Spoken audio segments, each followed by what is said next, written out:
Welcome to Bigfoot and the Bunny. This is a couple's journey into the mysterious, the unknown, and the paranormal. I'm your host, Chris Carr. And I'm your host, Kristen Johnson. Together we are Bigfoot and the Bunny.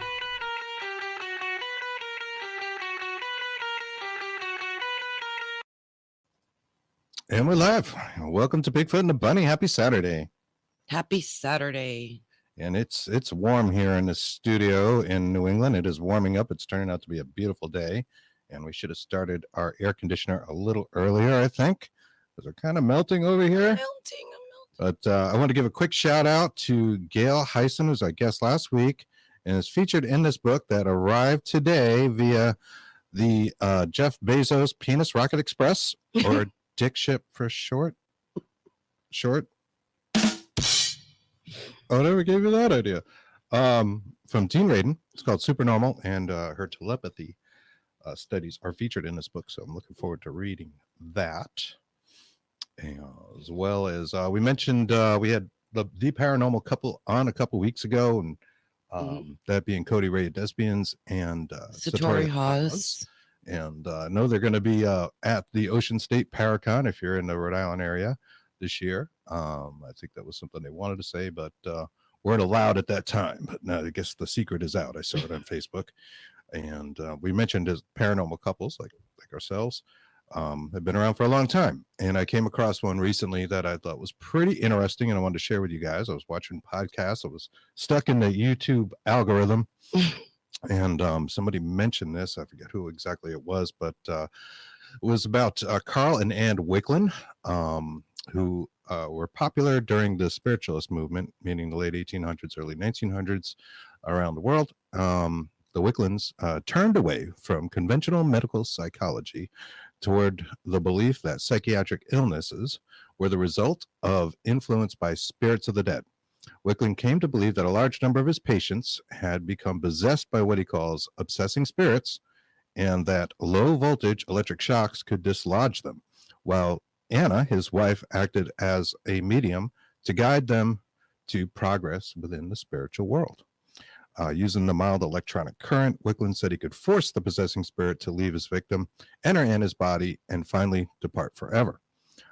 Spiritualists at the time considered him an authority on destructive spirits, and he wrote a book in 1924 called 30 Years Among the Dead, detailing his experiences as a psychical researcher. And in 1934, he published The Gateway to Understanding. Yeah, if I can get that all out. The really cool thing is, because these books were written so long ago, they're out of copyright. You can go on, that Jeff Bezos, Penis Rocket Express and order a copy for yourself, or you can just download it if you Google it. It's perfectly legal because the book is rather old and it's rather interesting as well. To give you a little bit more insight, Carl listed his accomplishments as a general practitioner of medicine, member of the Chicago Medical Society and the American Association for the Advancement of Science. He was also the chief psychiatrist at the State Psychopathic Institute of Chicago, which was a prestigious position to be in.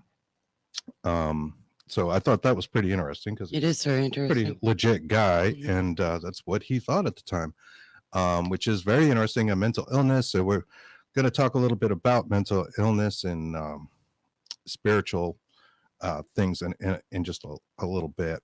I also wanted to mention the Rhode Island Senate passed a bill to legalize marijuana last month, but that's one of 3 separate proposals moving through the legislature.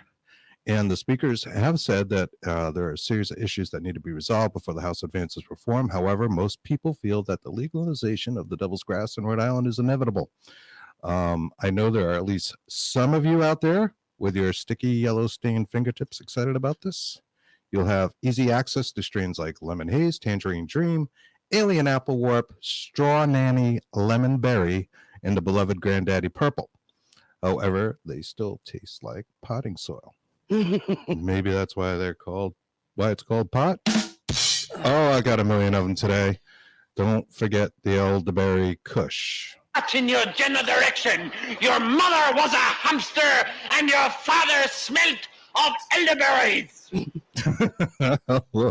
little Monty Python out there for some of you people. We have a great guest for you guys. We do. Her name is Lesley Mitchell-Clarke. She's a Toronto-based certified hypnotherapist who specializes in a number of modalities, including working with individuals who feel they have had experiences with extraterrestrial beings. Most of this fascinating work, as well as the metaphysical therapies such as past life and interlife regression, takes place at Lesley's Toronto Hypnosis Clinic, Lightwork Hypnosis.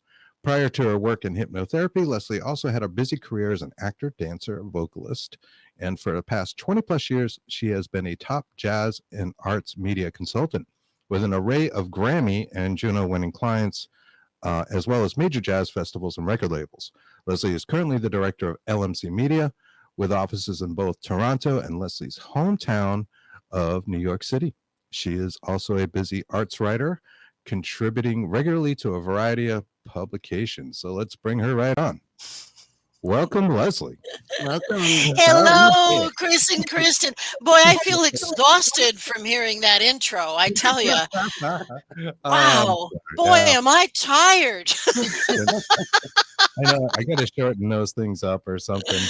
But I don't know. I just like hearing my own voice. So I just. No, that is so cool. And I must say thank you both for having me on as your guest today. I'm really thrilled to be here and looking forward to chatting about all things esoteric with some like-minded people. And also I'm sure the wonderful peeps that are listening to you are going to be totally receptive and hopefully intrigued by what we get into today. Oh, I'm sure they will be. We're looking forward to it. Now you've got your website is lightworkhypnosis.com, and you also found out this morning you have a YouTube show, Contact TV on YouTube.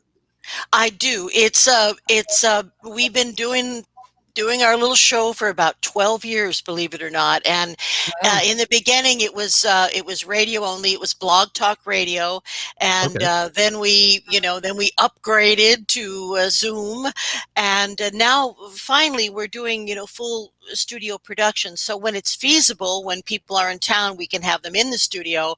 But with most people, we will be Zooming them in on the Jumbotron. So,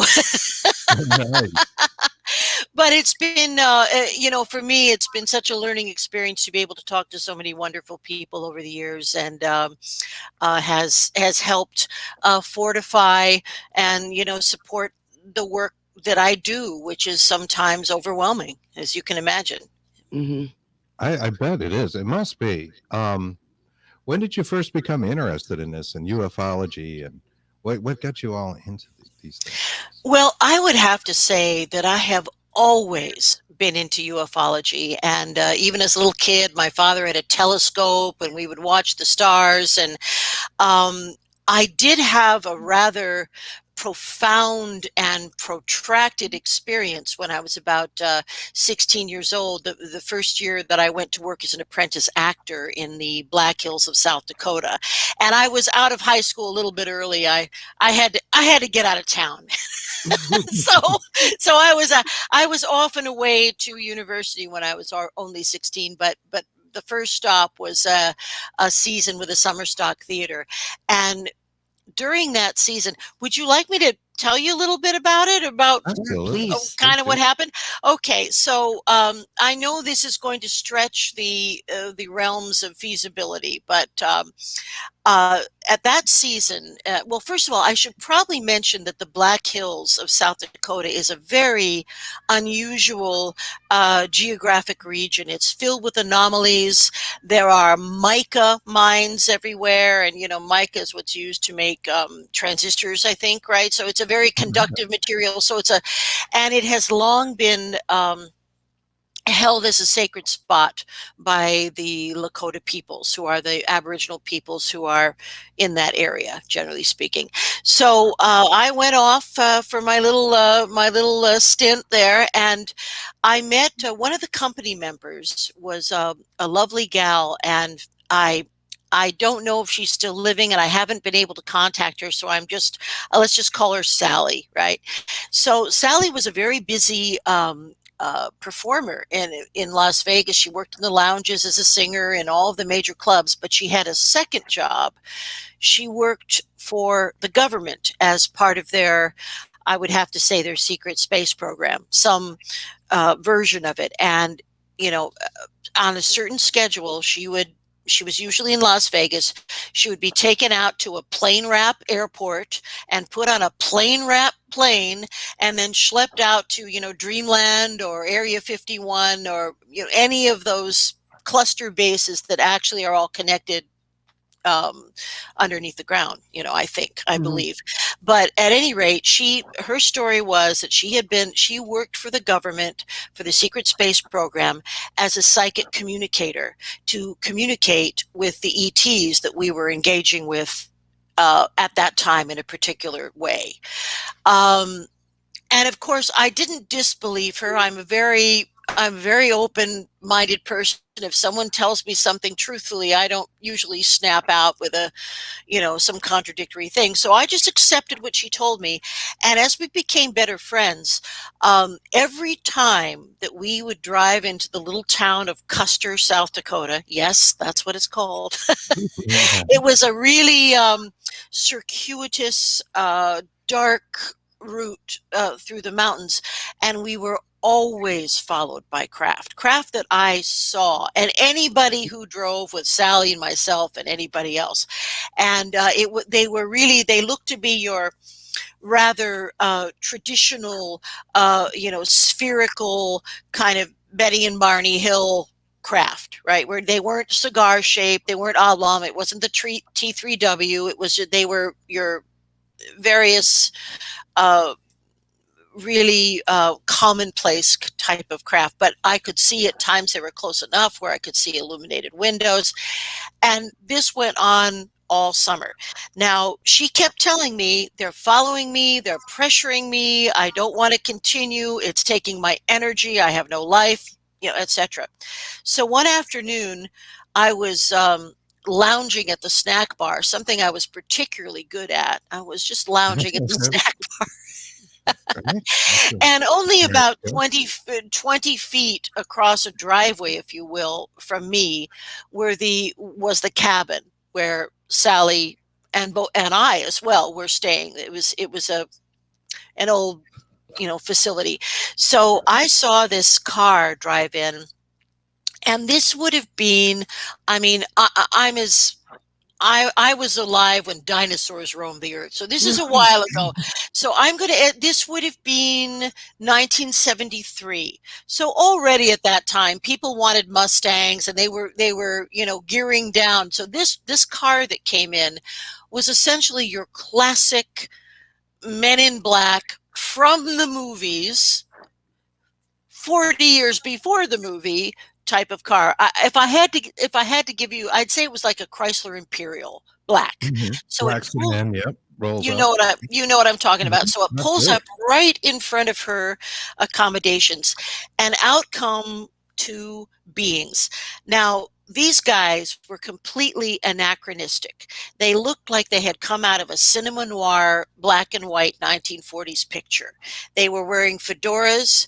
They had on little suits, and I was close enough to see their skin, which to me looked plasticky. There was something that wasn't authentic about it. It looked plastic. And another strange thing about them is that their pants were the cuffs were really up high, like high waters, and they were wearing shoes that looked like big, heavy orthopedic shoes. Now, maybe they were weighted. Someone suggested that to me. That sounds like the likeliest explanation, because they were moving very sort of ploddingly. So they went into her, her room, her cabin, and I was curious, but I was also concerned. So I waited what I thought was an appropriate amount of time, and I was just about to, burst in there. 16-year-olds, no impulse control, no frontal lobe. Nothing. I was about to burst in. I don't like Wonder Woman. What was I going to do? Anyway, so just as I was about to do that, almost as if they read my mind, and they'd stayed as long as they could. And oddly, no one else was around. And this was a busy theater with people running and doing and carrying and schlepping. No one but me. So they came out of the room, they got back into the car with their little, their funny little walks and their big orthopedic shoes. They got into their giant canoe and they split. And so, of course, immediately I went to Sally's room and I said, what was with that? What's happening here? And she simply said that was more pressure for her to continue in the program, and she still refused, and they became frustrated and left. But Wow. so after seeing that, not only after seeing the physicality of the craft and having these kind of let's see, what is it?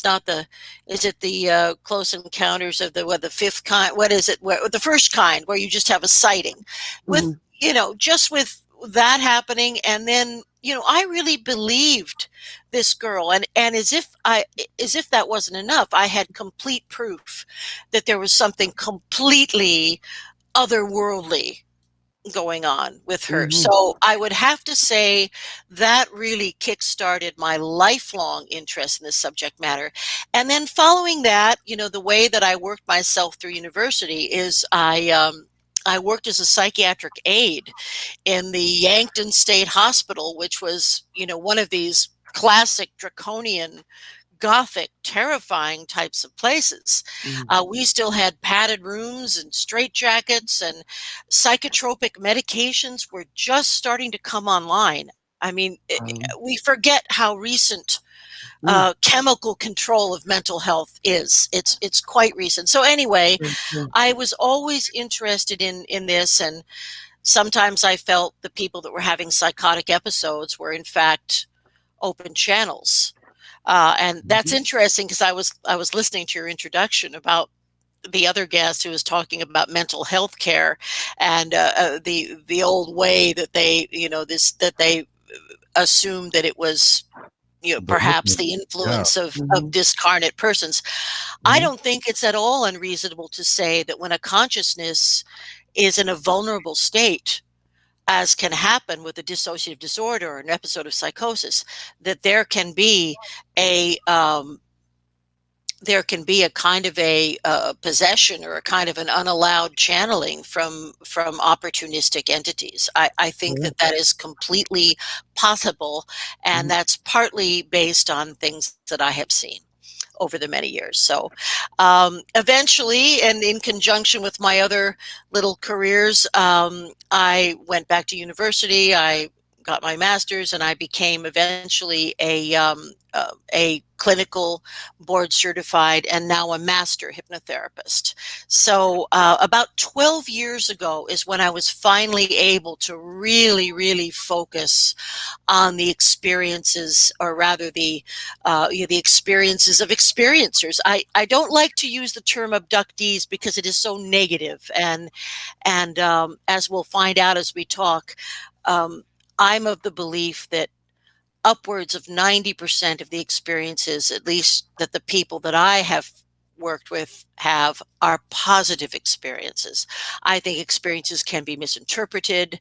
I think just the suppression of memory is so disturbing that they have a negative tinge on them. There's all kinds of reasons for this, but when we finally get in there, most of the time people are having very elevated, informative, fascinating experiences that really have to do with everything else but trauma. Wow, very, very interesting. And that numbers, I guess, in polling does show that most experiences are positive. Although it is something we talk about on the show, because you also have to look at like this being an invasive event sometimes, and if it's uncalled for, then can you really say that's positive? And certainly some of the things people describe that happen during these events, you have to indeed but for yourselves, Yeah. right? I mean, people want to be scared of the aliens. That's what the movies and Hollywood shows us portrays, but that's not always the case, right? Indeed. And what I would say about the traumatic kinds of experiences were often genetic biological material is taken in some way, either ova or sperm. Sometimes women have zygotes, embryos placed in them for an amount of time. I mean, all kinds of things that have happened. Now, this, in my opinion, goes back to the very beginning of the modern era of ufology, which would be, of course, the Roswell crash. And after the Roswell crash, which apparently, beings survived, and there was a deal that was brokered. And at the time, it was President Truman, the post-World War II president, the beginning of the Cold War, etc. And apparently this deal that was brokered by the chiefs of staff and by Harry S. Truman was an exchange of high-tech help for, as they said it, a limited amount of beings that they were going to take and harvest material and then put back. So that was that group, that particular group of Greys who were having, fertility problems. They needed help. So as I understand it, this agreement that was made timed out. And in fact, these particular Greys were true to their word and ceased their genetic experimentation. And so what I do find is I do work with experiencers who, going back to the 60s and 70s, have had these terrible things happen. I do work with these people, and I do believe that this type of genetic experimentation went on willy-nilly, far more widespread than we can ever imagine. However, it seems to truly be at an end.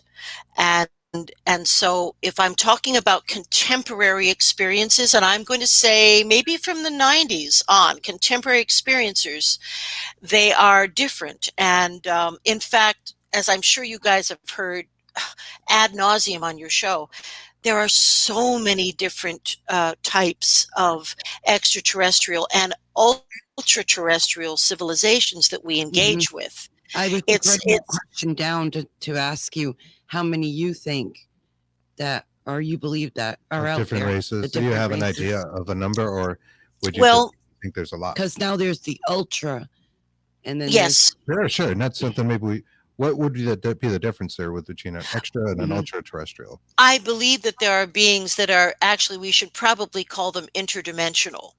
Because they may be living in a world that's incredibly similar to ours, and yet they understand how to negotiate dimensions of space-time.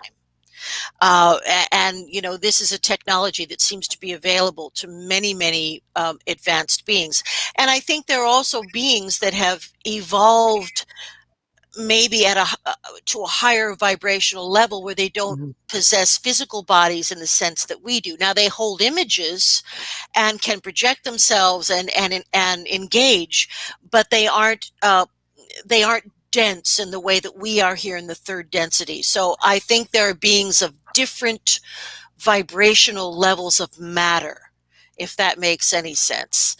And also beings that have technology to move through dimensions of space-time. But I also think there's a couple of reasons why I don't feel trepidation about any of this. And the first one is what I keep hearing again and again and again and again is that there actually is a kind of a benevolent federation of planets in the same sense of Gene Roddenberry. In fact, I almost have to wonder if information wasn't leaked to people like Roddenberry and Spielberg to prepare us for disclosure. I'm not sure. Yeah, why not? I believe that these beings are here to assist us, but it's kind of a situation of we have to clean up our own backyard. I think they have a bit of the benevolent beings have a bit of a hands-off policy. And that is simply because they're trying not to interfere with our natural development unless it threatens the rest of the galaxy by blowing up nuclear stuff. So they're keeping an eye on us, but basically, I mean, we're like 3-year-olds toddling around with laser guns. I mean, how must we look? You know, we are concerned about joining a benevolent civilization that embraces beings of all physicalities, not just all colors, not just all belief systems or religions. We can't even get it together No, to we can't. create harmony on our own planet. And That's I'm crazy. really, I'm going to get on my little mini soapbox for just a minute, That's but good. I Right, think right. that, I like the soapbox. Yeah.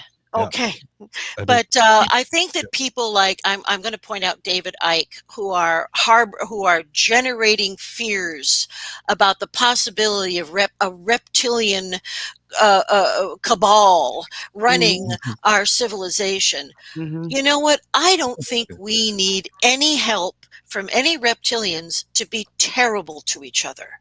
That's absolutely true. correct. I don't You believe know? is an iguana, and No. and The I think queen is not an stuff is iguana. ridiculous.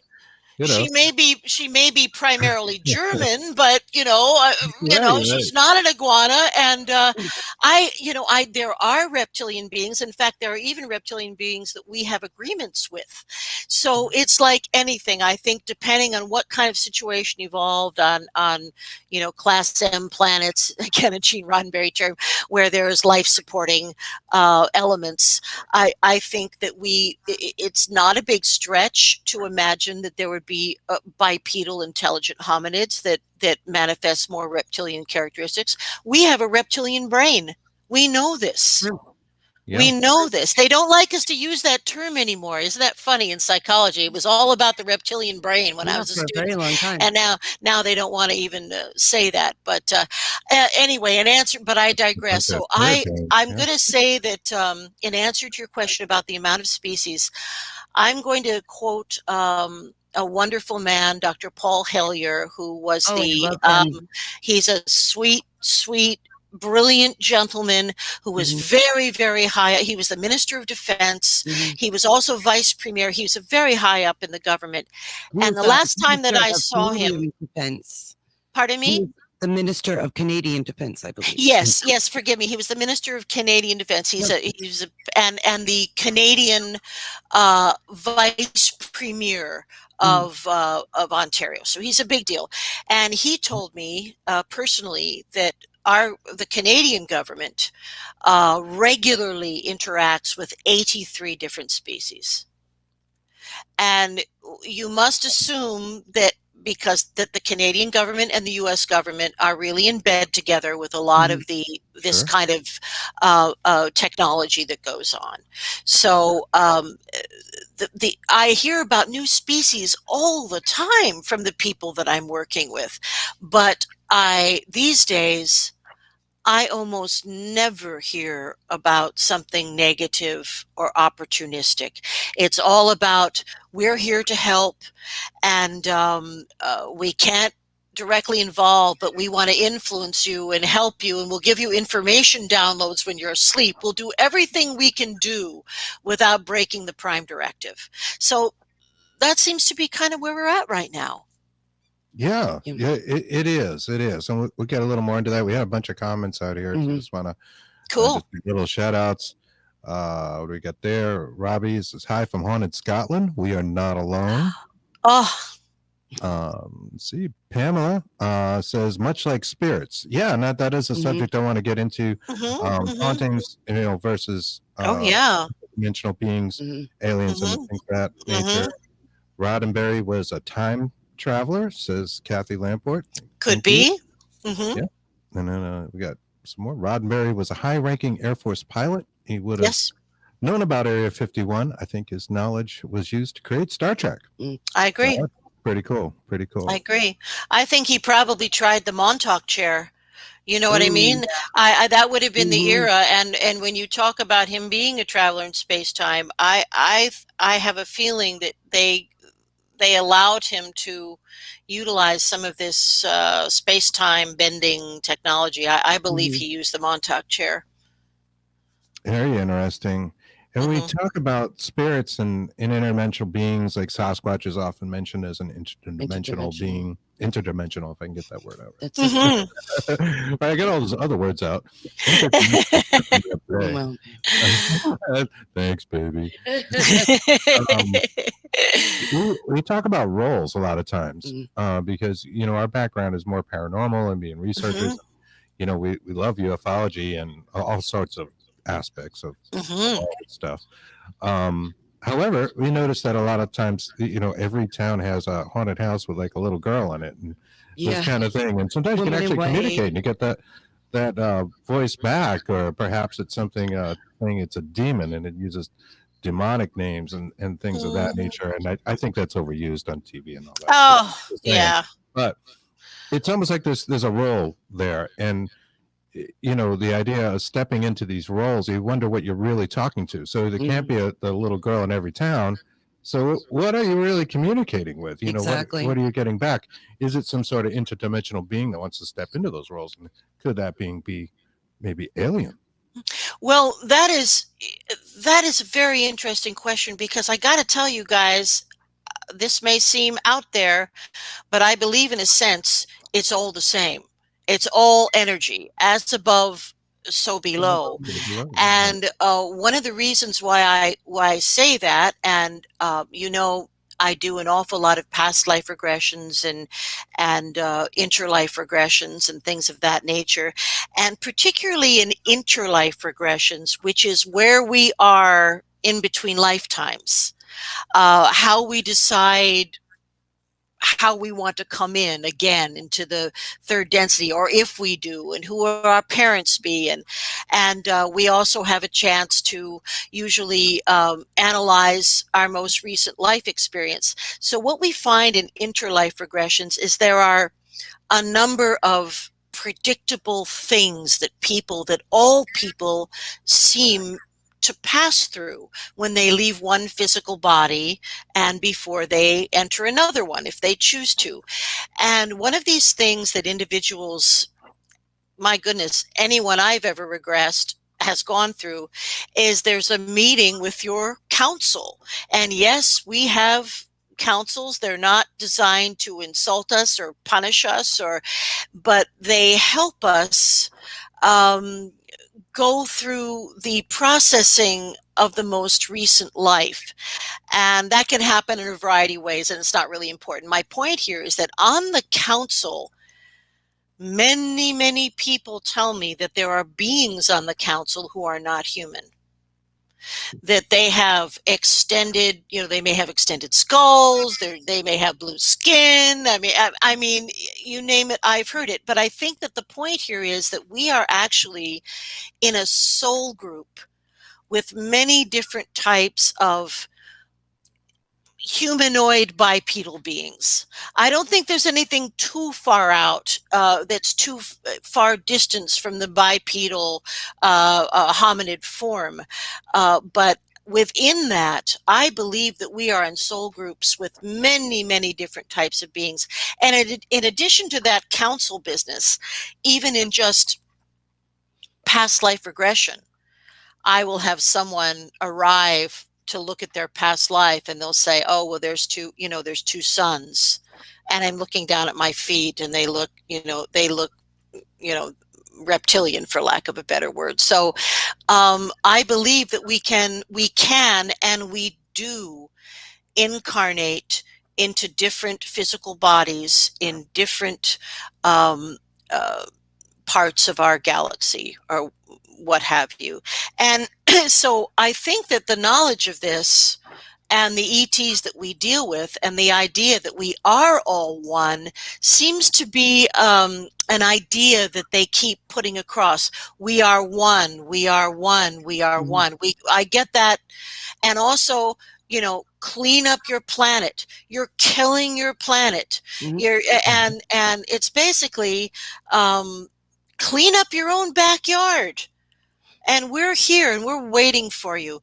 And what a unique planet we have, isn't it? I mean, not only is it beautiful, and not only does it go back, millennia, I believe, into ancient civilizations, but Mhm. such a diversity of human beings. I mean, on one end, we've got violent pond scum, idiots, Trump. Mhm. And then on the other hand, we've got the Dalai Lama or some other, Mhm. and prophets have come in. Who's to say that they weren't alien walk-ins, Yeah, I to, mean, you to can't help have us? good without evil, right? So, like, how do you judge anything? It's all subjective. Indeed. And evil, I think, is just the absolute refusal to walk into the light. Mhm. And there are stubborn entities. Now, going back to, I belong to the North York Ghostbusters, and I'm out there whenever I can. And we've got some, like Rhode Island, we have some very historic, we have some great places for investigations. And I agree that certain archetypes do tend to turn up, the white lady, Yeah. the little Yeah, girl, green and white. this is Right. all sort of commonplace. Now, I kind of think, as you probably do, that there are a couple different kinds of haunts. That we have the intelligent haunt, which is an entity or a spirit that is either trapped or unwilling To to leave. move Mhm. into the light. And sometimes those kinds of spirits who don't want to leave, they're very territorial, they're confused, Mhm. they will pretend to be whatever they can for interaction to feed off fear energy. Fear energy propels a lot of intelligent negative haunts. I'm not a person who really uses the D word very Mhm. easily because of what I've seen in the mental health area. So Mhm. Mhm. I don't use that very readily. But what I think Right. does happen is there are opportunistic spirits who can, in fact, come in and pretend to be anything. Um, that being said, I also think that a lot of phenomena is due to residual haunts, Mhm. and something that's a repetitive free repeater, like a lady in white who just walks through. I think that's much more like a photograph or a little movie, Mhm. where the emotion was so strong that it was imprinted upon that very environment. Or maybe even the stone, the stone tape. There's a whole stone tape theory. There's a whole school of thought that says if we just had the technology, probably with lasers, we could even look at past events from emotions that were occurring when a clay vase was setting. Right. So who knows what Psychometry, we'll find out. crystals seem to, contain residual Mhm. information. Yeah. Yeah. There's a lot of residual. Now, for instance, Gettysburg, which isn't all that far from either one of us. You're a bit closer, but of course, it is a hotbed of phenomena, sightings, sounds, you name it, people have heard it and seen it. Now, I prefer to think that any of those boys, any of those young boys that died Good. there, that their spirits were easily cross the rainbow bridge, and that what we are mostly seeing are, in fact, imprints left by heightened emotions, fear of death. Remember, 51,000 boys died in the Civil War. That's right. 51,000. Do we need any help being terrible to each other? No. Just draw No. lines in the sand and fight about it. It's Yeah. ridiculous. It's very primitive thinking, but we still do it. We still do it, and in the American Civil War, cousins fought cousins, brothers fought brothers. It was one of really the first really truly modern war, they call it, and it was brutal beyond belief. Most people on the battlefield died from infection, so it was horrible. Yeah. So Especially I for think I surgical think it. and stuff. Have you guys ever investigated at a a battlefield site? Well, we haven't been to Gettysburg yet, though we're talking about going actually next month, Yeah. potentially. But we have been to like a lot of Native American sites. I was going to say, we Oh, live yeah. on what King Philip's War, the start of King Philip's War, War, yeah, actually which was the Yeah. bloodiest Native in, American War. Swansea, Massachusetts. Yeah, we're Yeah, in that yeah. kind of what they call the Bridgewater Triangle area. Oh, yeah. So Well, it's there's tag. tremendous fine. Oh, I'm sorry, I didn't mean to interrupt you. Go ahead. It was a little lag. No, it's no problem. I was just saying that there's a lot of also carnage from the War of 1812. All going up from where you guys are all the way up through Erie, and then so we have here in Toronto we have a big fairgrounds where they have the Canadian National Exhibition, and the buildings were built during another exhibition, a British Empire exhibition, in the 1800s. So these are old historic Victorian buildings, but the land itself actually contains two giant pits where American and British soldiers were interred, just thrown in, because there's Fort York is right there. It was a big battle there, and so there's it's one of the most haunted places around that particular fairgrounds. And so they have the whole these mass graves are just covered over with like blacktop, and that's where they have the midway, right over it should be both a British and an American shrine. And it's completely unknown to most people. And in America, there are all kinds of situations like that. Graveyards that were moved, or headstones that were moved, but not the bodies. There's all kinds of stuff. There's a lot of those. That happened a lot. Yeah. We went to a cemetery. It was in a praying town, what they called praying towns or prayer towns, back with the Native Americans, and the working with the white man, they wanted to convert a good deal of them to Christianity, and it would be, safe, Yeah. And that burial ground has moved, I think, three times as they widened the road. And Oh, Lord have mercy. Well, we have just had a horrific thing happen in Canada. And now I'm from New York. I'm American, but I don't remember this particular horror taking place in America. So what happened, the Catholic Church and the Anglican Church, and also something called the United Church, which is only in Canada, ran what they called residential schools. And they went into the native reserves and literally grabbed all the small children and kidnapped them and put them in these boarding schools where they were all kinds of atrocities happened. And what we're now finding out, and it's hard to even talk about, is that around one of the big residential schools, which was in BC, they have found, I think, 218 bodies of children, unreported, unknown, disappeared, taken, stolen from their, and these atrocities happened all across Canada. And they've now, I think, excavated maybe 2 more of these residential schools, finding horrifically the same thing.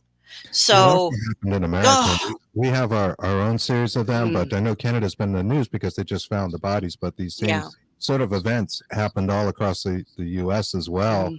We talked a lot about that and the atrocities of the Native American confrontations there in a podcast. We have a podcast called Dark Horse Paranormal Podcast. I'm just going because that was one of the things we talked about in there, and there's a whole lot of history in there. If you're interested in that history, I will log on. I'm very interested.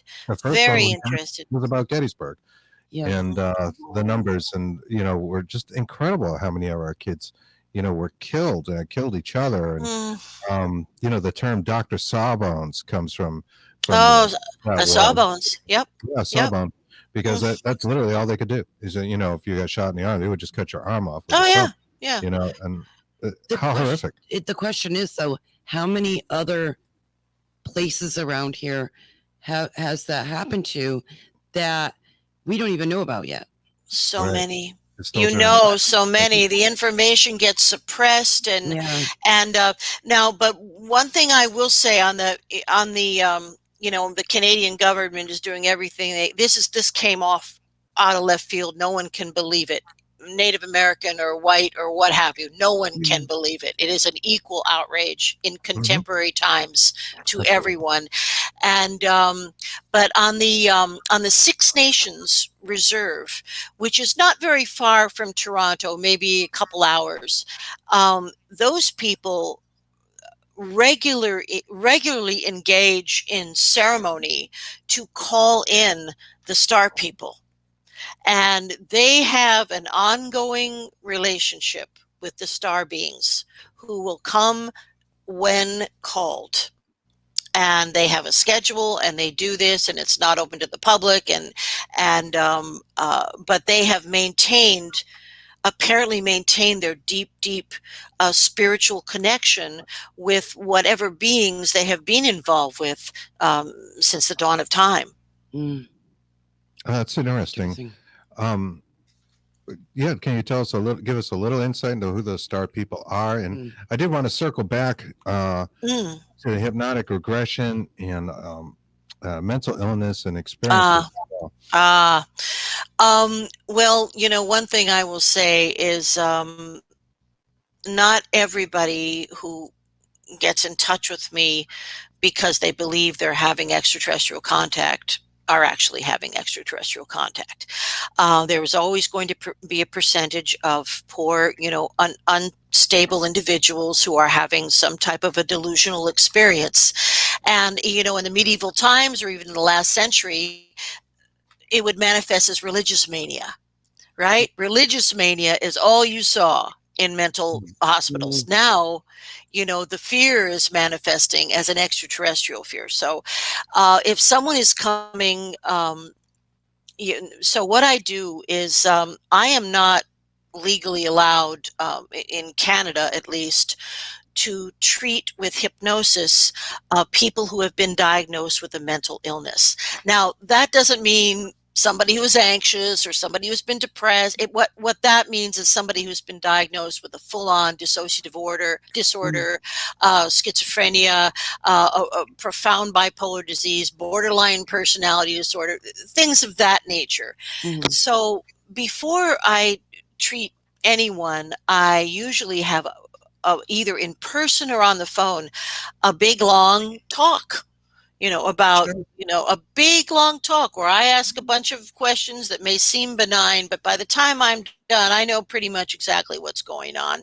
And certainly, if someone has a mental health history and has in fact been diagnosed, but is also talking about these issues, I don't just leave them to hang out to dry. I have colleagues who are psychiatrists and psychologists and psychotherapists who all are open-minded to the idea of ET contact and are legally allowed to work with people with profound mental health issues. So that's what I do. And I'd say that's a very small percentage of people that are going through that particular kind of torture. I'd say less than 5% of the people that contact me. And also, I just did want to mention that this phenomena of people experiencing extraterrestrial contact really seems to cut across all cultural, economic, religious, sociological lines. I have people that I work with that are lawyers, that are college professors, and some people that are on public assistance that can barely get it together. So you might ask me, well, what do these people have in common? Why are so many diverse people having these experiences and being taken aboard craft and shown things and blah, blah, blah? I think the ETs that engage with us are very interested in people that have psychic ability. Because, let's face it, evolved beings, at least from what I hear, a lot of them do not speak with an epiglottis. A lot of them are telepathic, or they can speak, but they choose to be telepathic. So if you were a fairly evolved series and you were looking down at these, near primates here, wouldn't you pick out the ones that could form words? I mean, it's kind of like that. So, because Sure. everything, That even could when be people are sure. taken from the time they're children, it seems to be all about training them up to Mhm. use their psychic abilities and to eventually be able to bilocate and have a physical life here and a life in their etheric body where they work together with the ETs. Yeah, well, you're right, because they often talk through telepathy to the people, and if the person is unable to hear what they're saying, like if you were talking to a frog versus, Yeah. your pet dog or whatever, at least the dog hears you. Right. You got to say, well, all right, I favor the dog because I at Yeah. least continue and train the dog to fetch, which may or may not be evil, but we can get into a little bit more of that too, right? Why are they Yes. doing all these experiments? But I do agree with you, and I know a lot of people say that after they've had some sort of alien abduction experience, they feel an enhancement in what they call the contact modalities, right? I think Oh, that oh, where, yeah. Yeah. they might be more proficient in remote viewing or have out Hmm. of body experiences or near death Hmm. experiences, things of that Hmm. nature, Hmm. which is very interesting, and it kind of goes back to that "we are all one" thing that's mentioned there Hmm. in chat a few times as well. How could a remote viewing possibly work, for instance, if there's no connection between us all? How could Exactly. you determine what's in a box 300 miles from you Yeah. by thinking about it? Right. Well, I think all information is contained in the Akasha. Information is actually non-local. I mean, it's local in the sense that we have a hard drive in here, but it's non-local in the sense that it's on the cloud.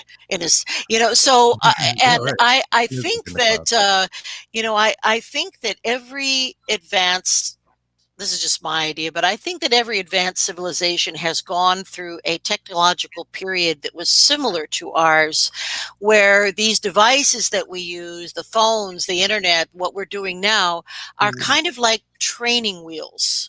And that eventually, as our latent DNA begins to turn on, we're going to be able to do everything that our somewhat more advanced ET humanoid friends are doing.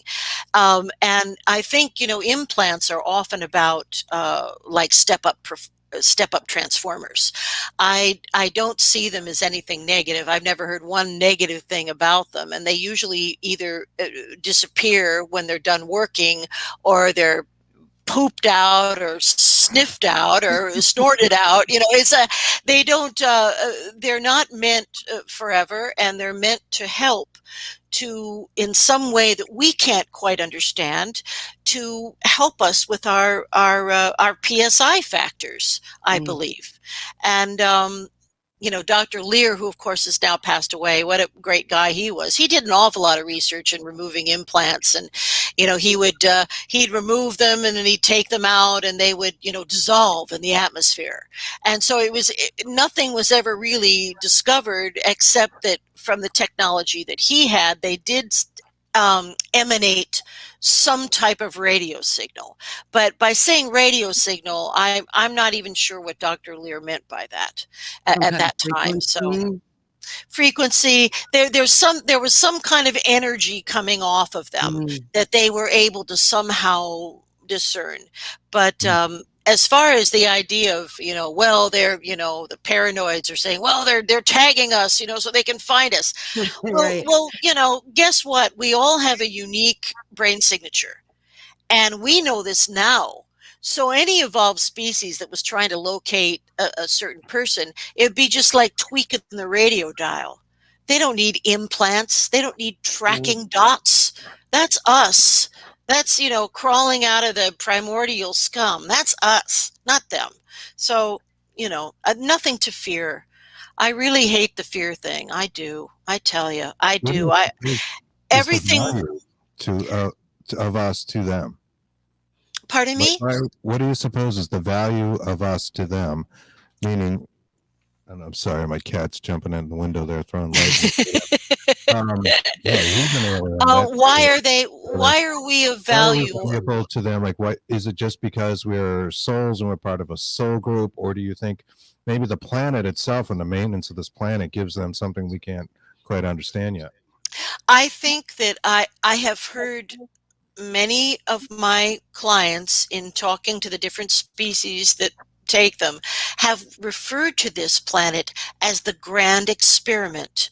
So again, I think we're talking about diversity of life, diversity of evolution, and I also think that there is a deep genetic connection that we have with, the beings that look just like us, like the Pleiadians and the Lyrans and the Anunnaki and the Yael. I mean, I believe that we have beings that look just like us walking around all the time, and they're here just doing stuff, and we would never know. So I think we are viewed as cousins, or part of the family by certain beings.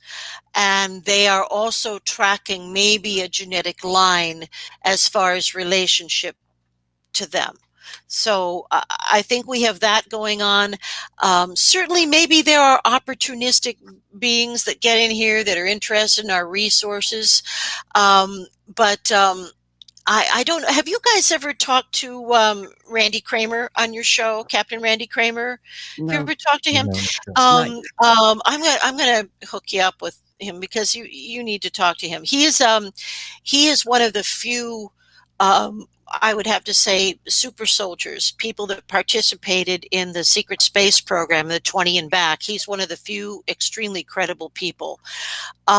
He's had a number of lie detector tests, 3, I think, which is what separates him from Corey Good, rather.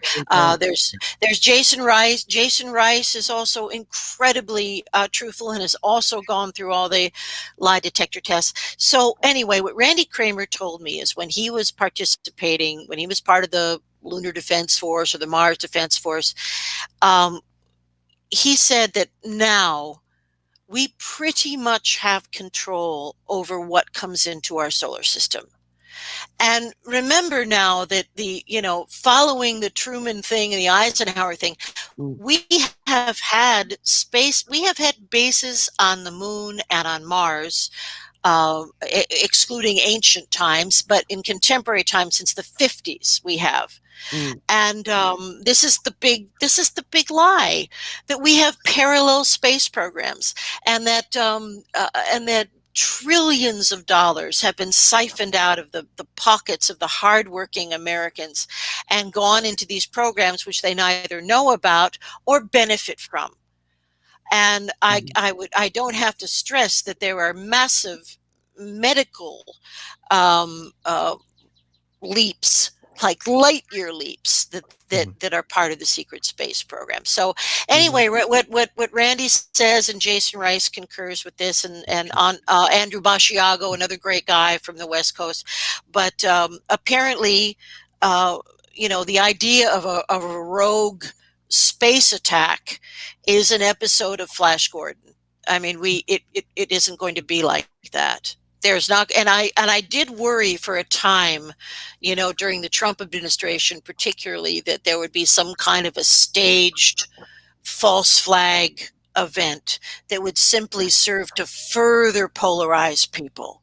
And I was so worried about that. The one side going, "Let's get the weapons," and the other, it's just, Right. but thank God, nothing like that happened. Thank God. And I don't think that it will. I think we're in a period of soft disclosure. I was completely disgustipated by the so-called disclosure of the government. What a joke! We were as What well. Well, joke. we figured that. Yeah. We figured it was going to be like that. So Yeah. It wasn't a surprise. Let's put it that way. It wasn't a surprise at all. So I really don't think that disclosure is going to occur through President Biden or anybody landing in the White House lawn. Like, I mean, they already flew over the White House and nothing happened there. But I think that disclosure is a grassroots movement, and it's people like yourselves, Chris and Kristen. You guys are I love this expression, I'm using this now, you're midwives of disclosure. That's what you're doing. Right. Do you think Bring it in, breathe, just breathe. I think being in the media, though, being in mass media, seeing all this UFO footage from the Navy and all of that, kind of brings it more Yeah. into collective consciousness, right? More Oh, people are yeah. seeing them, and I think more people are actually witnessing UFOs now than they were, prior to all this buildup, because it's on your mind. Ourselves, I think we've seen at least two things Mhm. we could not explain. Now, no, not absolutely swearing it was aliens in there and Mhm. nuts and bolts spaceship or whatever. But my God, I think just being on the mind, being in the collective consciousness, like I mentioned. Well, and there's a indeed. lot of other people, which makes it a mass. Yeah, create Yeah. A it. mass Right. I think sighting. there's an energy within Exactly. that, kind of like the Akashic records, like you mentioned. The more people think Mhm. about it, the Mm. more we manifest it. Yes, or make or rise or raise our vibration enough to visually see it. Mhm. Who knows what, and it's whatever's happening. There seems to be, they show themselves to people that they want to show themselves to for specific reasons. And of course, now we have, I mean, God, in my day, what do we have? A black and white Super 8, can only see 30 feet away. Now Yeah. now we have, I mean, even the cell phone cameras are amazing, but there's people walking around with a lot of tech, and they can they can catch a lot of stuff. Mhm. So there's no need for the government to even bother us with any more of their BS, because whatever's going to happen is not going to happen through their structure. What do you think of the idea that they shut down like the ICBMs? Was this Oh, really just yeah. a thing of saying, hey, don't use this technology? Mhm, But mhm. it's also, there's a fear factor to that too. Like we couldn't have used it if we needed to. Well, the thing to remember about those old missiles in the silos, they're all dangerous now. They're very old. So even if they had been launched in a defensive mode, most of them probably would have misfired, for lack of a better term. I read a whole report on this and on the condition of these missiles, which is very disturbing. And again, our lack of maintenance, our bad, Right. Yeah. but I think so. It probably, they turned off those missiles for two reasons, just because the likelihood that there would be a nuclear accident was probably very great. And also, the idea that once, this is major pollution. We don't know really what nuclear, we don't know really how nuclear activity affects those in our adjacent worlds, and what adjacent worlds even means. I mean, it's amazing to me that we even are seeing smoke coming from the fires on the West Coast. Yeah. So Right. I know that when the Fukushima accident happened, my cousins in Sweden told me they were already getting massive radiation in Sweden. Oh. So, we don't know Yeah, I we don't don't know think the any again, toddlers with ray damage. guns. We don't know what the hell we're doing, Right. You're right. Exactly. I agree with you. We kind of are. Absolutely. I mean, we've got these giant guns and we don't know what to do with them. We don't know what to do when we, with the waste of them. And Oh my God. has It's just something else. value on the planet. And so maybe there are, say for instance, let's talk about Zechariah Sitchin for a moment. He's he's Sure. now passed away, but he was the foremost scholar on many ancient languages, including ancient Sumerian. He was one of a couple of people that could in fact, read it. And through his research, he was able to reconstruct perhaps the truest history of the world that we have ever been presented with. A story of a planet similar to ours having an ecological crisis. These early astronauts on that planet knew about us because they're in the planet Nibiru. Nibiru is part of our solar system, but it has a huge elliptical orbit that so we only see it every 360 years or something. It's something like that. Anyway, the story of that is a story of those beings needing to create labor for their gold mining efforts, and they found a being of you could say a Miocene ape or early hominid, and through experimentation and incorporating their own DNA, they finally created what they called the Adama, which would be our contemporary Homo sapiens sapien. So all of this is written. Of course, most people say, well, this is an elaborate fantasy, but we keep finding more and more evidence of strange genetic stuff. For instance, O negative blood. Right there. There's a very interesting thing. O is the first blood grouping that the world ever knew, but to be devoid of the rhesus factor is highly unusual. So, and we find, concentrations of O negative blood, in the Pyrenees, the Basque people, almost 90% of them have O negative blood. My own people, the Irish people, we have a huge high level of it. Does that mean that we're carrying some DNA markers? I don't know. Maybe, but it certainly means that something unusual happened in the very early manifestation of hominids for us to have blood that is different from everybody else on the planet. I am the RH negative as well. Chris calls Yeah. me reptilian. Yeah. Yeah, he calls me lizard. That's the reminder. Yeah. Call her a lizard. Well, I think you should call her a Nordic goddess. How about that? I think that's a lot better. Yeah, a Nordic goddess. That's what we're going by these days.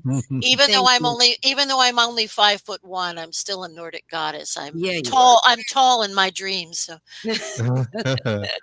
We had a bunch of comments out there. Oh, good. I'll rush through a couple of these here. When you started in hypnotherapy, did you start out doing regression therapy, or did you start with more traditional quit smoking type sessions? Oh, what a good question. Man, I talk about the coal mine, the gold mines. I was in the mines of straight ahead. I worked for what I would have to call a hypno mill, when I first got going, and I did that for about 4 years before I ever did any metaphysical work. So really, it was a little bit like working in a hospital ER. I mean, I took everything from pain management to phobias, and of course, lots of smoking cessation. But that gave me. I think everybody should do that. I really do, because it was a volume. I saw 6 patients a day, Monday through Friday, for probably about 4 years. So by the time I got done with that, there was very little that could unsettle me, right? Because you have to feel pretty secure in what you're doing to get into some of these esoteric areas, which can sometimes be a little either disturbing or sometimes even to myself. There are times when I felt frightened by the things that have been described to me, but you have to maintain. So after about 4 years of all of that stuff, I studied with. I took my metaphysical hypnosis certifications with the wonderful Dr. Georgina Cannon, who I consider the foremost expert of past life regression around today. And she was, she's a Newtonian. Michael Newton she worked with, so so I learned all about doing past life regression, interlife regression, as I explained, and a third option, which I call energy release, but some people call it, what do they call it? I don't even use that term. Kind of like exorcism. I call it energy release, spirit release, they say. Yeah. Yeah, it's kind of it's really a metaphor, I think, where people carry trauma in different parts of their body and you get it out of there. I don't believe there's any intelligence involved with it. I think it's all metaphoric work, but not so for past life regression and interlife regression. That requires a deep trance and I would have to say a skilled way of talking to the subconscious and guiding your person through the experience. And of course, one of the big main things is that whoever's undergoing regression, whether it's an experiencer or whether it is someone having a past life regression, there's no need for them to re-experience trauma to release a painful experience. So as soon as someone starts showing me, as soon as I see respiration change, or as soon as somebody starts showing me extra REM movement, or something that indicates stress, I immediately turn them into an observer so they can process the experience. They see everything that's happening and they understand that that's them down there, but they're dissociated so they don't experience any pain or trauma. And that type of process allows them to fully release, understand, integrate, and purge any negativity from that experience. Wow, fascinating. So there's nothing to fear. No, I was going to your peeps out there. If you are considering any kind of regression work with a qualified person, there is nothing to fear, because that is standard. That is standard technique. Excellent. And I've got some more comments here. You mentioned a canon. Kathy mentions Dolores Cannon was onto something with her development of QHHT. And then goes on to say, if you don't know about Dolores Cannon, you need to read up on her. Absolutely intriguing. She spoke to Nostradamus. I'm not sure who that is. Well, she challenged. I knew Dolores Cannon. I'm very familiar with her work, which was landmark. Georgina Cannon is not related to Dolores Cannon, but was a huge, respectful admirer of her, and her work is landmark in every area of metaphysical hypnosis. So I think everyone should go and check out Dolores Cannon if they're out there. All right. I also see here our friend Ken Allen says, "Love Bigfoot and the Bunny from the Wizard's Table podcast. We support Chris Carr and Kristen Johnson." Hey, thank you, Ken. Yay! Everybody from the Wizard's Table podcast. Ken is our friend and a very, very good occultist. Which should be on.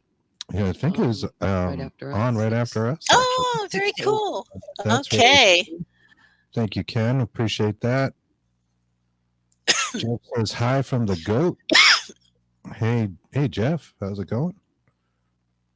Let's see. All right, that's mostly what we've got there. Could these so-called encounters be delusions experienced during a hypnagogic state experience? And sorry, that was kind of a pre-written question. We should have looked up the pronunciation of that, but they mentioned sleep paralysis, which we find very interesting. Why we both experienced it, and old hag syndrome and things of that nature. Well, sleep paralysis is a real thing, and it can happen, in a couple of different ways. Now, the most common way that sleep paralysis occurs, and this happens, to a lot of teenagers or tweens too. That's very common for them. That when we sleep, our body releases a flood of all kinds of chemicals, including neurological paralytics.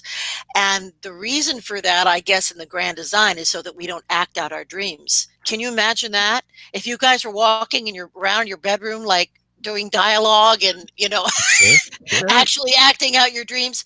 So that's what would happen if we did not have this particular kind of neurological paralytic that gets released. Now, sometimes there is a little timing problem, and it's possible for people to come to consciousness, to alert consciousness, before their body has woken up. In other words, before the natural paralytics have dissipated. It should happen instantly, but it doesn't always. Now, that's one explanation. But with you guys doing what you do and who you are, I think explanation 2 is a lot more likely, in the fact that you were both astral projecting, either together or separately. And apparently in the act of astral projecting, again, these paralytics are released into the body. The body thinks it's in delta state, thinks it's sleeping. And so there is sometimes, again, a timing problem of slipping back into your body and your physical body not being fully functional yet. So, and it's very frightening. I've experienced it myself, but all it really is just a little timing glitch.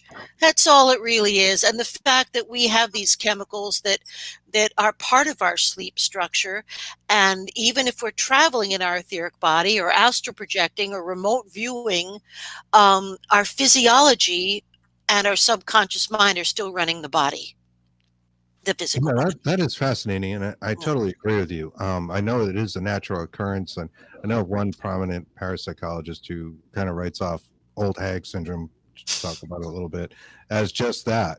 And I Mhm. believe that there's more to it. And we've also worked with things like hemisync to have Mhm. experiences, and I have some recordings that I listen to, and I actually catch myself like snoring. I'm fully conscious, but I hear my body snoring because in Yeah. such a relaxed state, those paralytics have kicked in, Mhm. and I don't feel like I could move my arm if I wanted to, kind of thing. You know what I Right, mean? right, And right. that's what leads you into the OBEs eventually.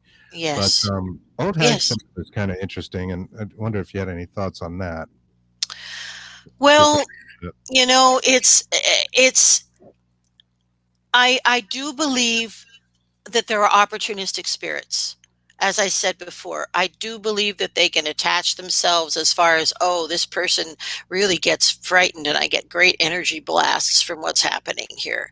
And I think, again, the old hag is a kind of an archetype that we see presenting itself again and again, not Mhm. unlike, the woman in white and the lost little girl. I think, and I don't think we can discount the fact that, maybe I'll just talk about jinn for a moment.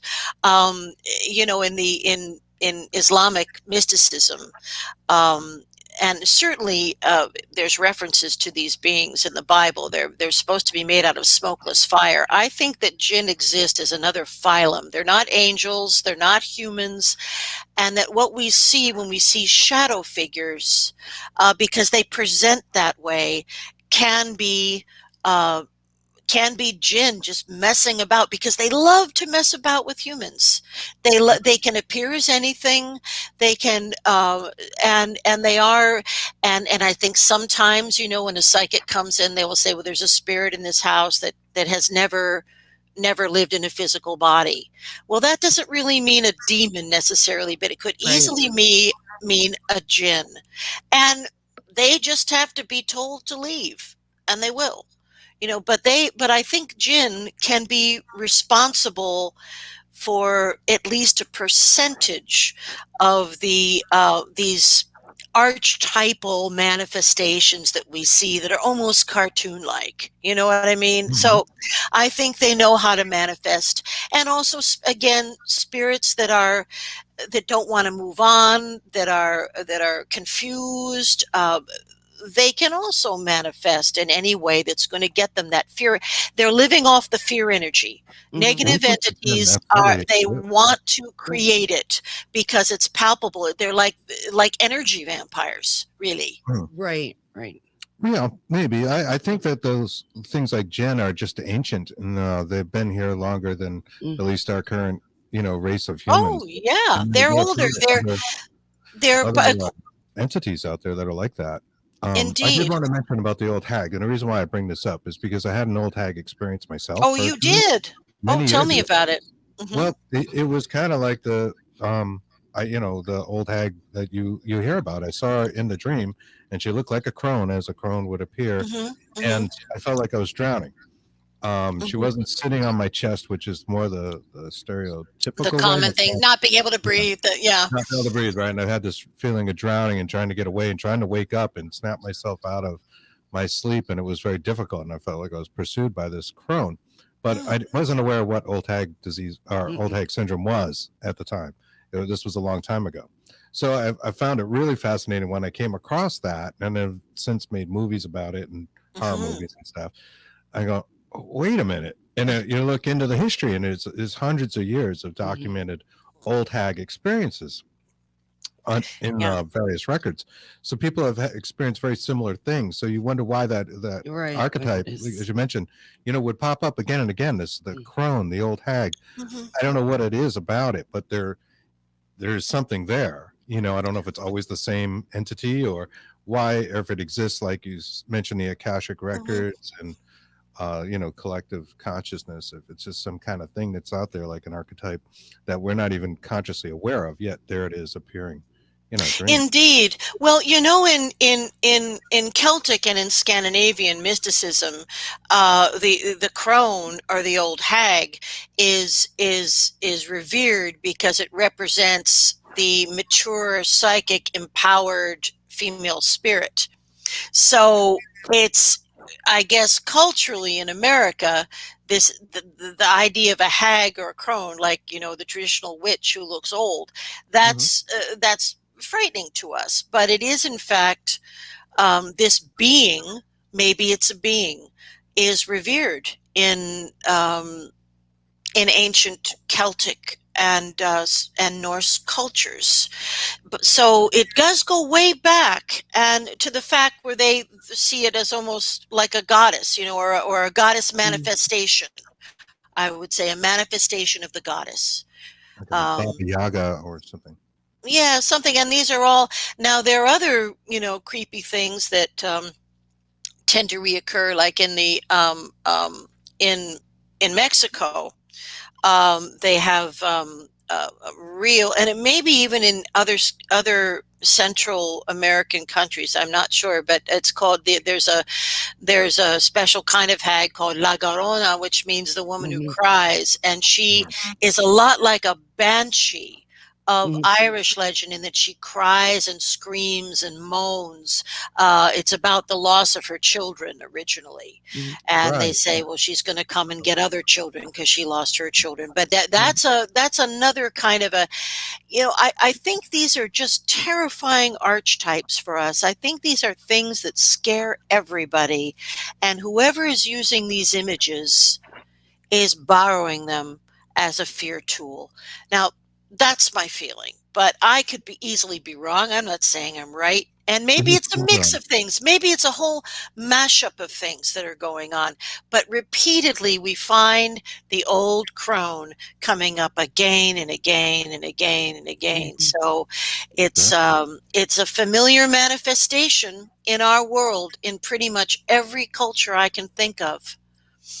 You do past lives regression therapy as well. Is that right? So do you think maybe past lives, like you mentioned the Lorona, the Banshee, certainly the Celtic, could it be memories from a past life that carries these things forward? Well, I suppose that is very possible, but from what I have heard, most people, most beings transition out of their physical bodies easily. And so even the amount of spirits that are stuck, it's not that huge a number. And there are light workers here and light workers on the other side trying to get these people through. But I think that I think also that the nature of time is not at all what we think it is. And it may not be so much linear as it is more like an onion.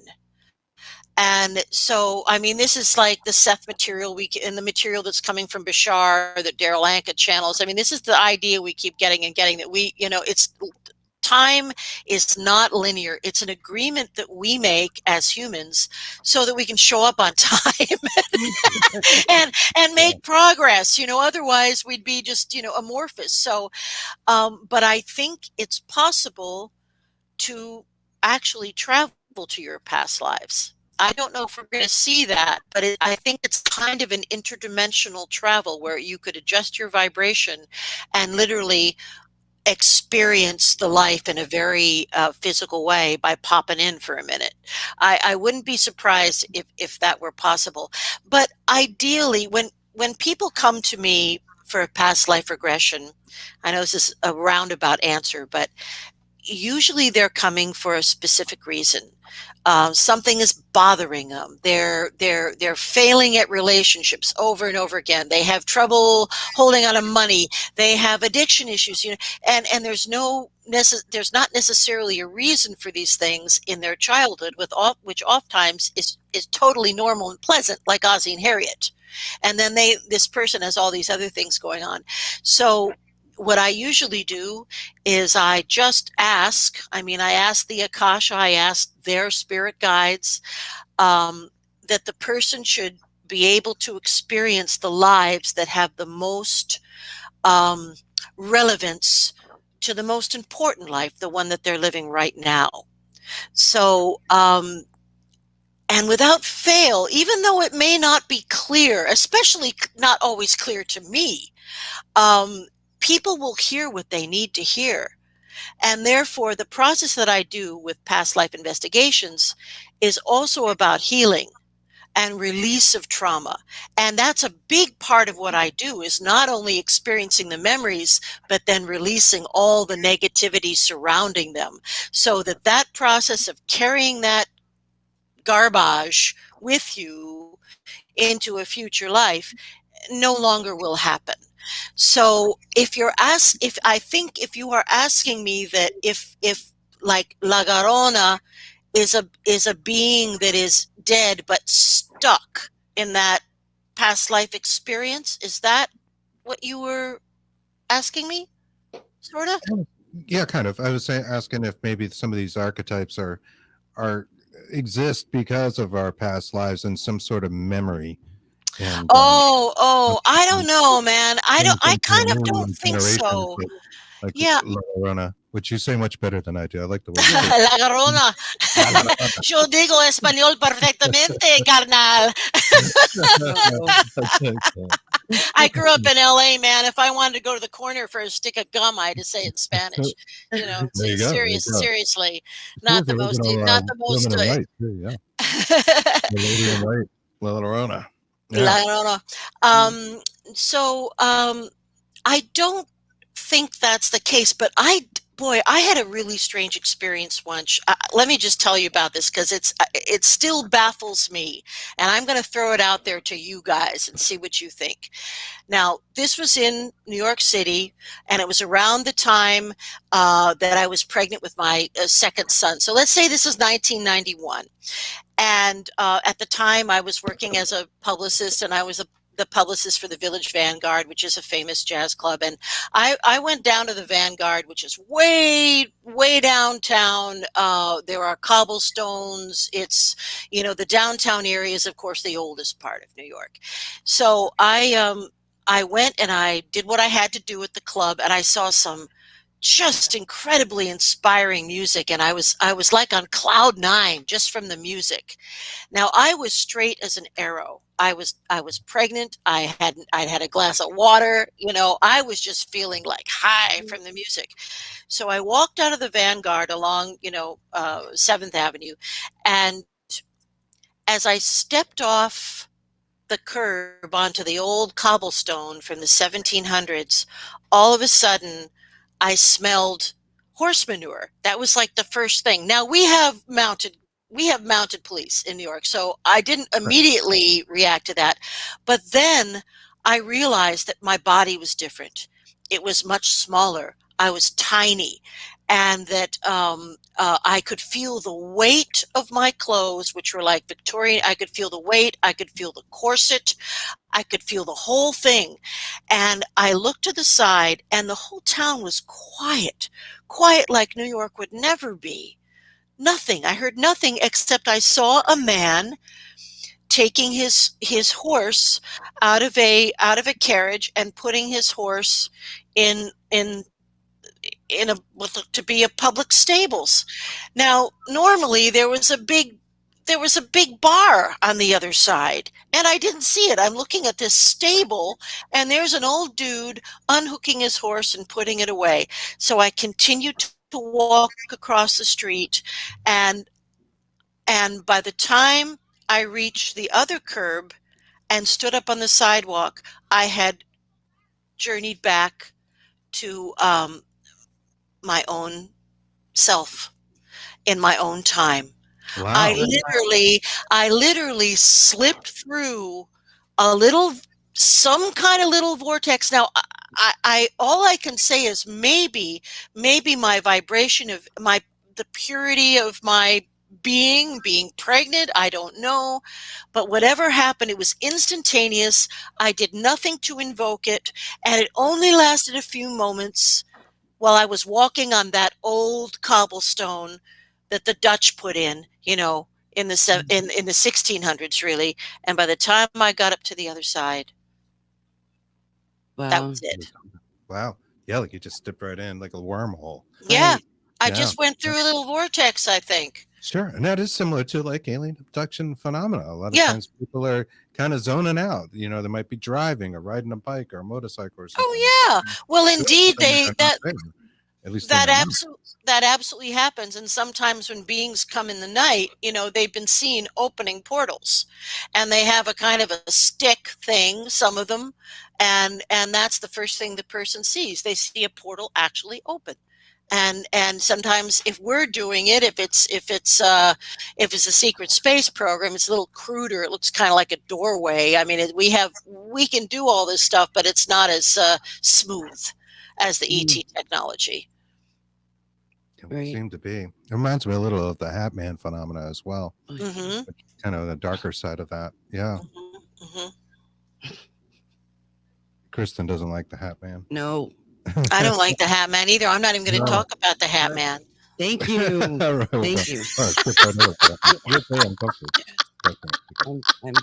I can't even see an image of it without freaking out so much. Yeah, it's distressing. No fear. No fear. Harking back to that idea of roles, right? So right. Well, it's true. There is an archetype of the tall man with the tall stovepipe hat. It's one of those things that people see with great frequency.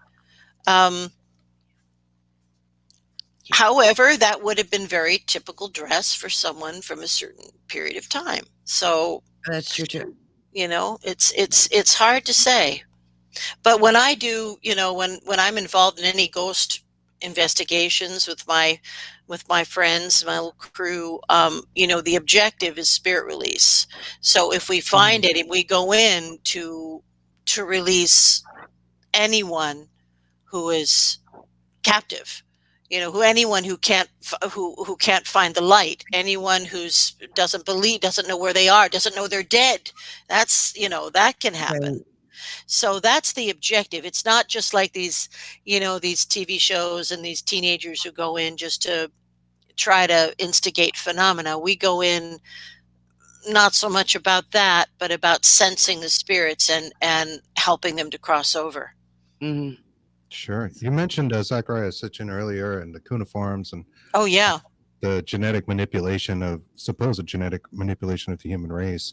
That's also a common theme in more modern alien abductions and the concept of babies and having these sort of hybrid babies.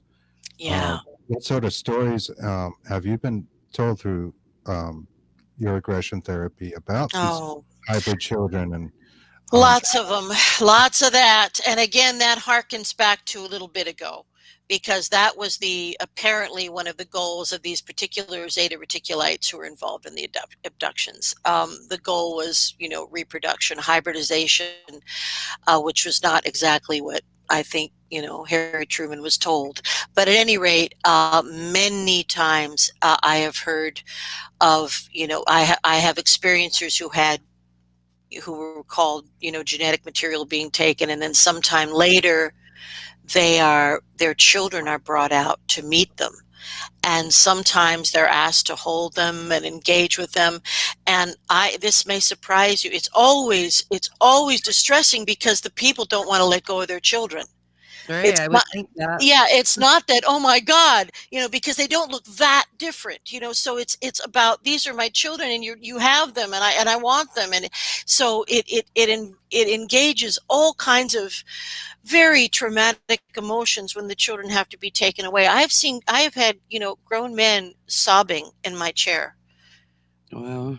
from that type of I can imagine it could be nothing. experience, and it happens often, and you know, I don't know what those particular ETs thought that just a brief encounter would do that was therapeutic for the children, but they had some idea that it was therapeutic for them to see their, you know, I don't know if you want to call it biological.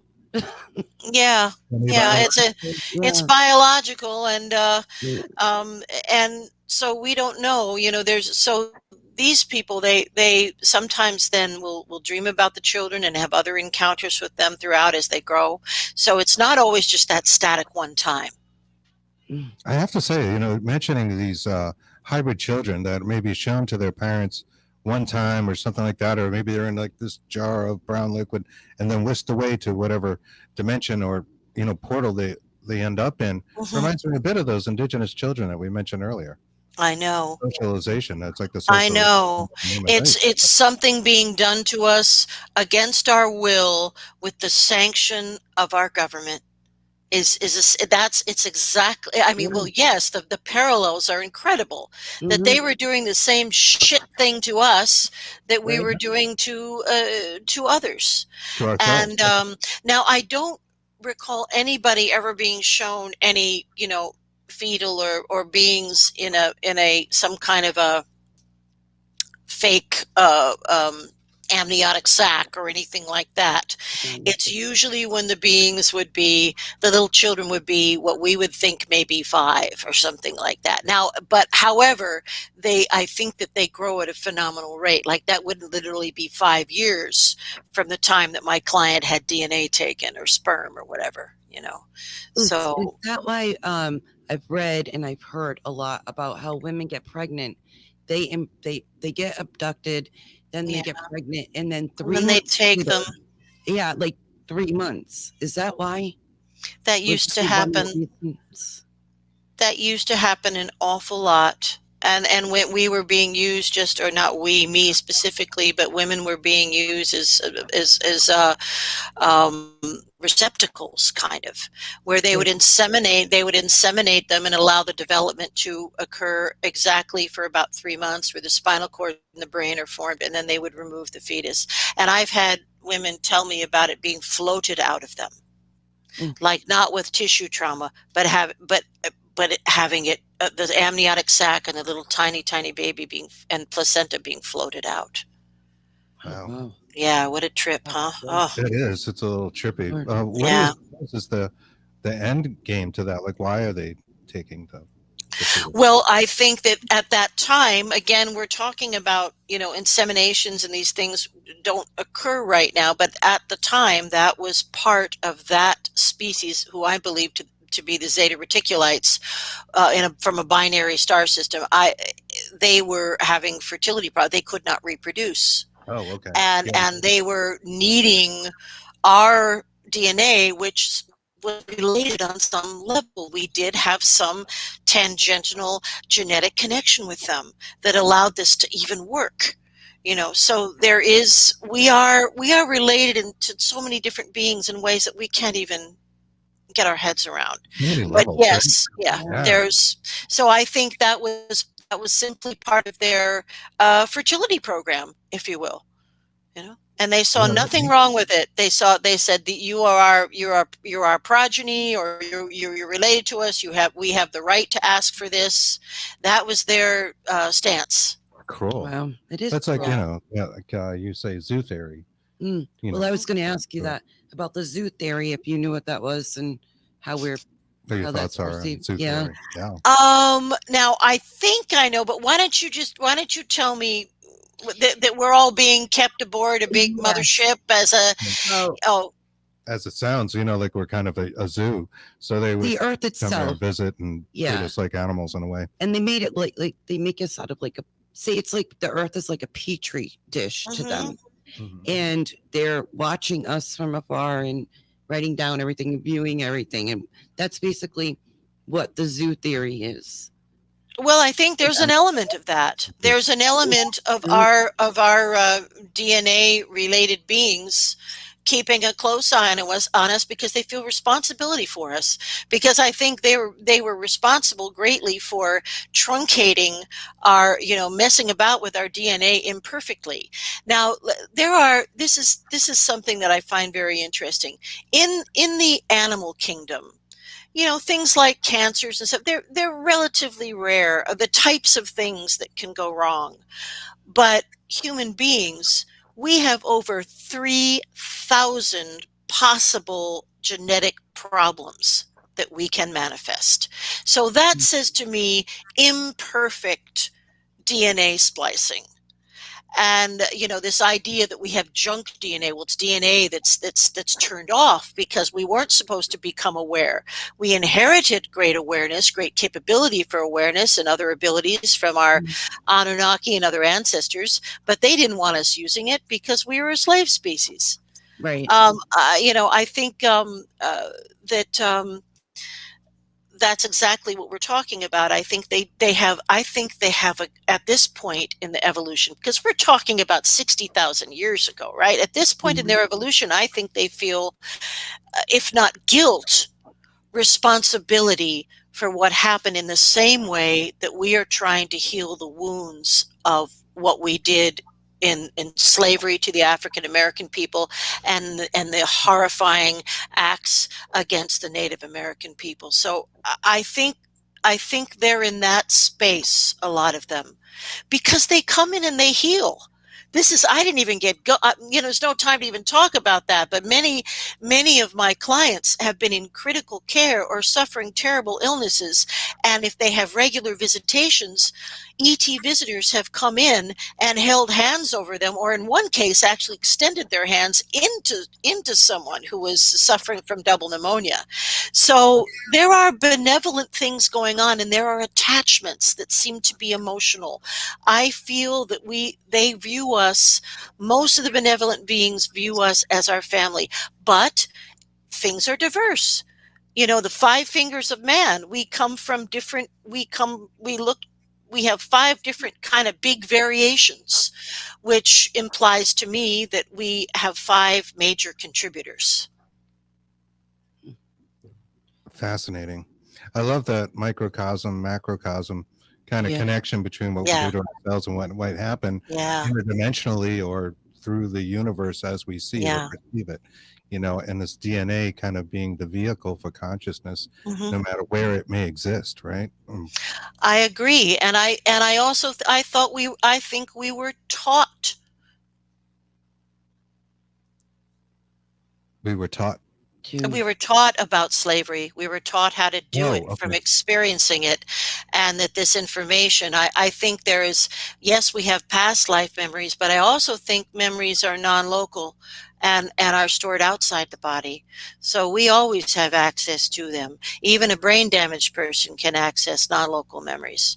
And I think that we have learned slavery and greed and obsession with gold from our Anunnaki forebears. The gold thing is kind of interesting. Like, why? Well, do we care? We don't so much about it.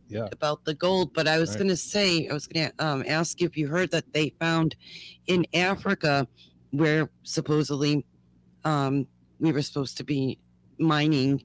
We'll say us. But they found the parts of, like, ancient parts of where they were mining the gold.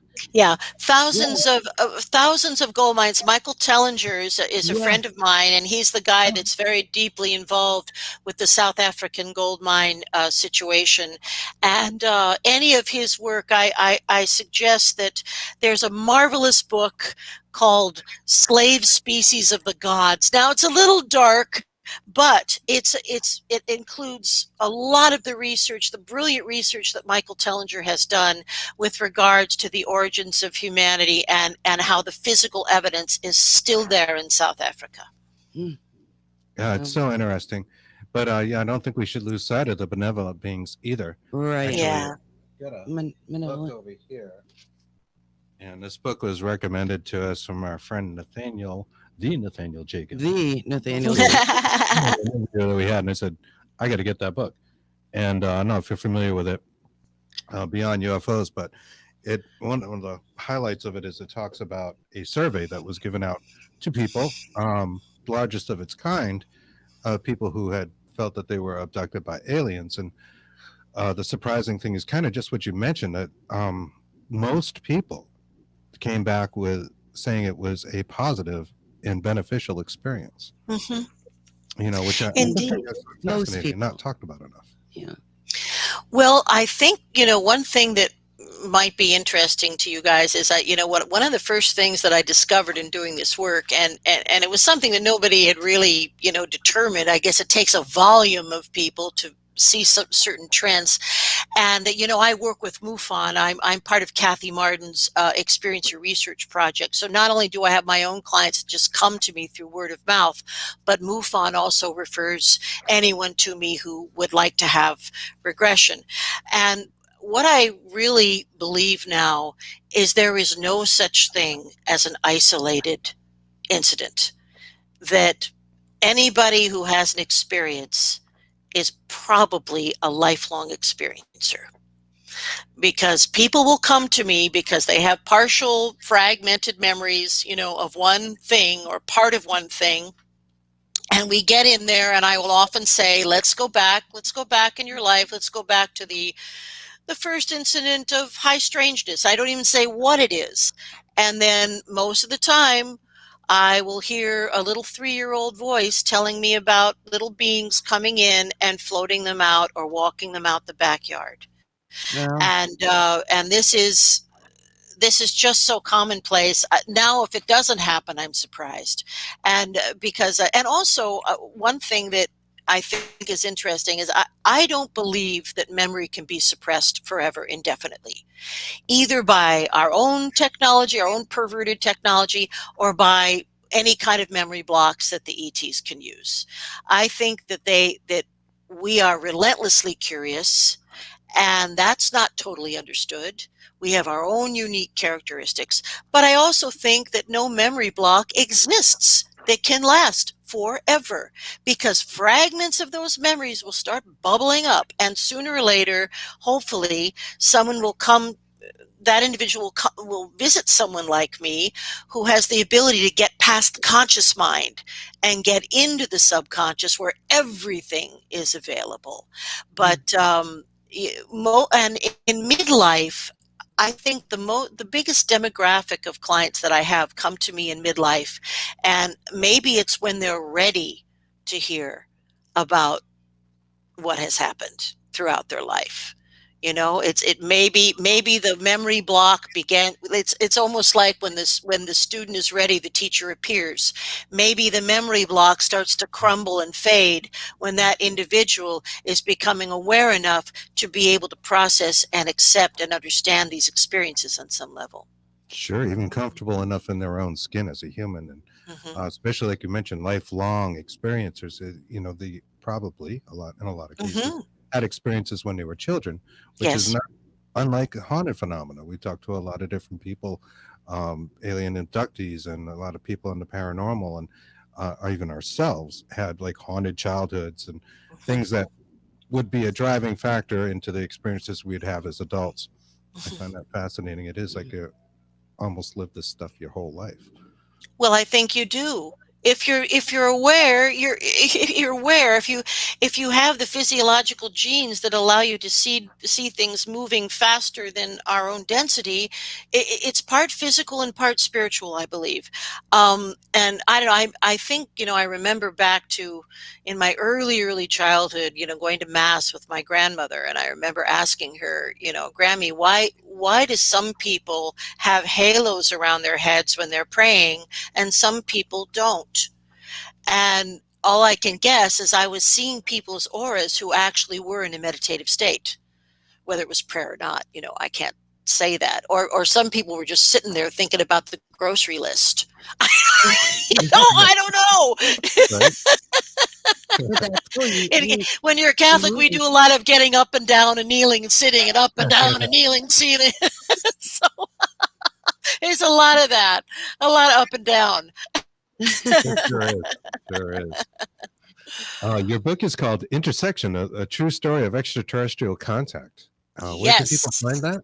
And A little bit about- Intersections is available on Amazon.com, and it's also available on Kindle and Kobo. And I wrote this with a client of mine named Wes Roberts, a college professor who came to me first in midlife with fragmented memories, and we were able to deconstruct at his big chunks of his whole experience. So it was a unique opportunity where I was able to have something like, maybe almost 40 sessions with him. And during that time, we kept uncovering more and more and more. Actually, we could do a whole nother book. This is just kind of like part one, but it's about Wes Roberts and his awakening to being an experiencer. And I had an awful lot of actual transcripts, transcribed. So as the reader, you get to see what's actually going on in the hypnosis session, which is something that is normally not shared. We don't want people to try this at home. You know what I mean? That is awesome. Oh, I want to read that now. I'm pretty intrigued.